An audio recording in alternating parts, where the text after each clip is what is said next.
Ibu dan teman-teman sekalian. Pertama-tama perkenalkan nama saya Rini Marigelina Yeni. Dan di sini saya akan berpidato tentang dua judul, yaitu judul yang pertama tentang 3 prinsip penyusunan pidato, yang diantaranya kesatuan, pertautan, dan titik berat. Sedangkan judul yang kedua yaitu 3V, atau yang diantaranya vokal, verbal, dan visual. Saya akan membuka pidato ini dengan bangun tidur tak lupa sarapan, sarapan siang lontong ketupat. Salam hormat saya ucapkan untuk para hadirin yang terhormat. Para hadirin yang saya hormati, sebelum saya menjelaskan lebih dalam terkait 3 prinsip penyusunan pidato dan 3V, maka para hadirin harus mengetahui terlebih dahulu tentang apa itu public speaking dan pidato. Para hadirin yang saya hormati, kita sebagai manusia selalu menggunakan sistem bahasa sebagai alat untuk berkomunikasi.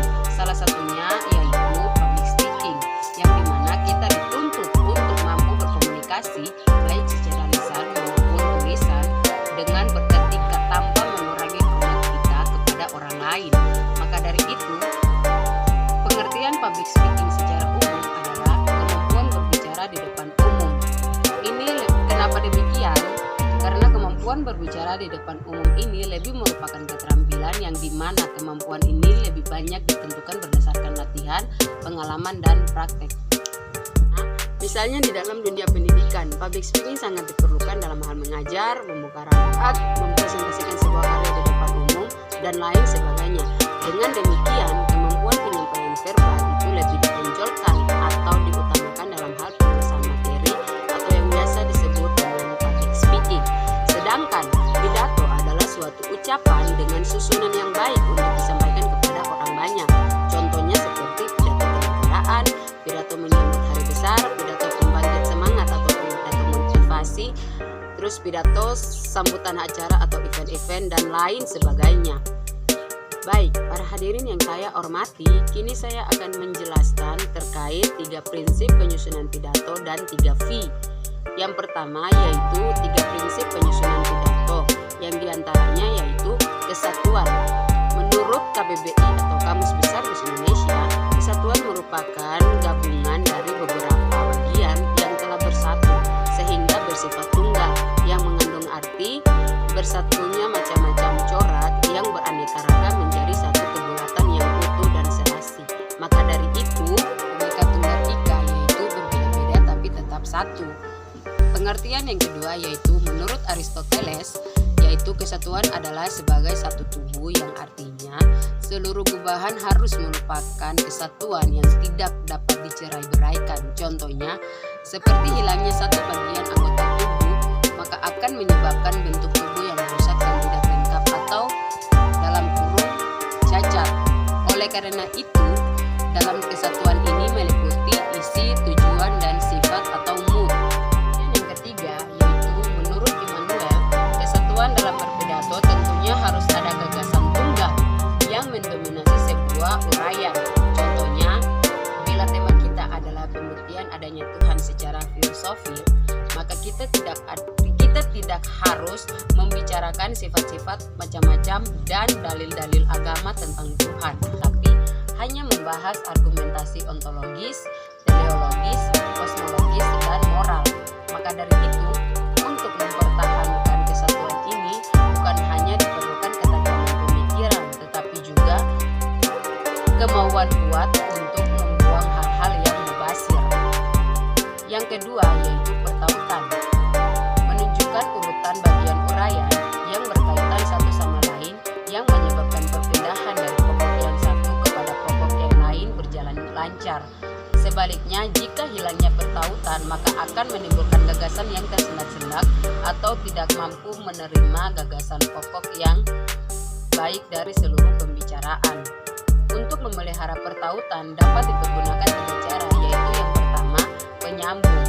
Penyambung adalah sebuah kata atau lebih yang digunakan untuk merangkaikan bagian-bagian. Contohnya, karena itu, walaupun, jadi, selain itu, sebaliknya, misalnya, dan lain sebagainya. Paralelisme ialah dengan menjejerkan struktur kalimat yang sejenis dengan ungkapan yang sama untuk setiap pokok pembicaraan. Misalnya, ia mengetahui lebih banyak, dia berpendidikan lebih tinggi, dia mempunyai status yang terhormat dibandingkan dengan anggota masyarakat lainnya. Yang ketiga yaitu gema, berarti kata atau gagasan dalam kalimat terdahulu diulang kembali pada kalimat baru. Pada contohnya, ketika hal di atas menentukan berhasil tidaknya pendidikan, yang disebut terakhir yaitu masyarakat banyak pengaruhnya tetapi amat sedikit mendapatkan perhatian. Gema juga dapat berupa sinonim atau bertolak kata.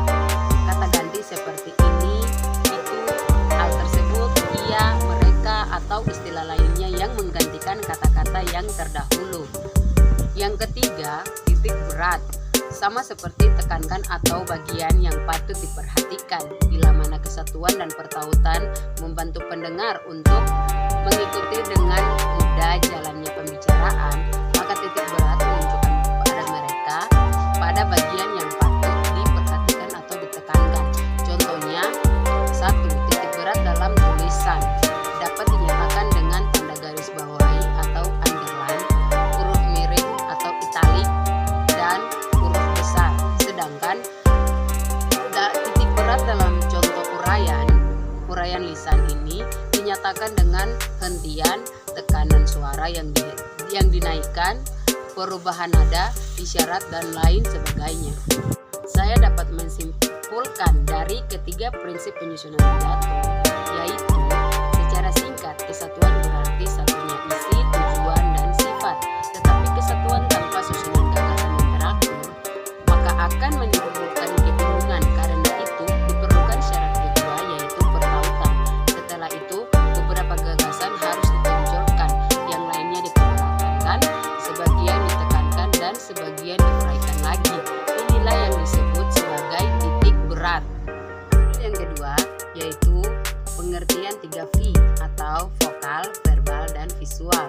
Yang pertama yaitu vokal atau suara. Aspek vokal atau suara yang baik adalah suara tidak tinggi dan juga tidak terlalu rendah. Sedangkan yang kedua yaitu verbal atau kalimat. Aspek verbal berhubungan dengan pilihan kata dan kalimat seorang pembicaraan dalam menyampaikan suatu pembicaraan, termasuk dalamnya adalah cara mengungkapkannya. Sedangkan visual atau penampilan berkaitan dengan tampilan luar dari seorang pembicara, baik apa yang dipakai maupun ekspresi wajah dengan gerakan tubuh saat berbicara di depan publik.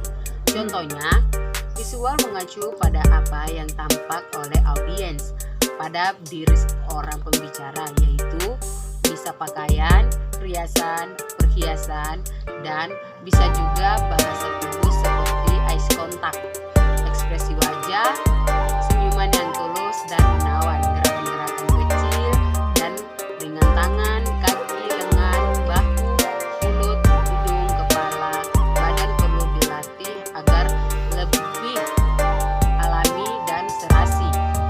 Sekian penjelasan pidato dari saya terkait ketiga prinsip penyusunan pidato dan ketiga V.